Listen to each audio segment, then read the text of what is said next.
Você já viu uma dessas aqui? Se você viveu nos anos 80 ou 90, com certeza usou para fazer ligações em orelhão.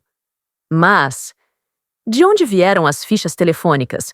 Por que a Telesp fez as suas próprias fichas? E o que aconteceu com elas? Hoje vamos dar uma volta no tempo e descobrir a história e as curiosidades das fichas telefônicas, especialmente as clássicas da Telesp. Bora nessa?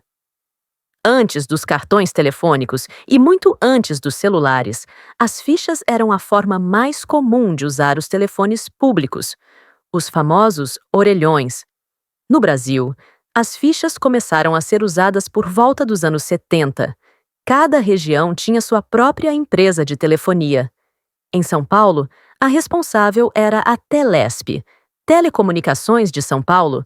As fichas da Telesp eram metálicas, pesadas e tinham um corte específico que permitia o uso apenas nos orelhões da rede da empresa. Era o jeito de padronizar e controlar as ligações.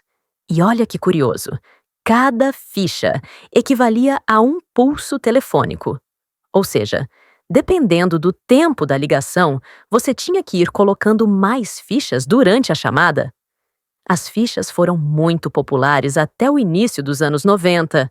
Depois disso, começaram a ser substituídas pelos cartões magnéticos, que eram mais práticos e mais difíceis de falsificar. Sim, as fichas da Telesp eram tão valiosas que chegaram a ser falsificadas. Algumas até eram feitas de metal diferente ou vinham com defeito de fábrica. E olha só, essas com erro hoje valem muito para colecionadores. Telesp, Telemig, Telepar, etc. Cada estado tinha sua própria ficha. Era tipo dinheiro local. Se você viajava, tinha que comprar fichas novas. Algumas fichas vinham com data estampada. Elas perdiam a validade quando o sistema mudava. Hoje, as fichas da Telesp são item de colecionador. Tem ficha sendo vendida por até R$ 100 ou mais, dependendo da raridade. Quanto mais antiga, mais valiosa. Sabe como se chama quem coleciona fichas telefônicas? Telecartofilista. Chique, né? E aí, você usou ficha telefônica? Ou já ficou um tempão esperando para fazer uma ligação? Conta aqui nos comentários.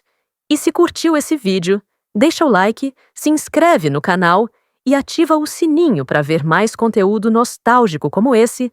Até o próximo vídeo, pessoal!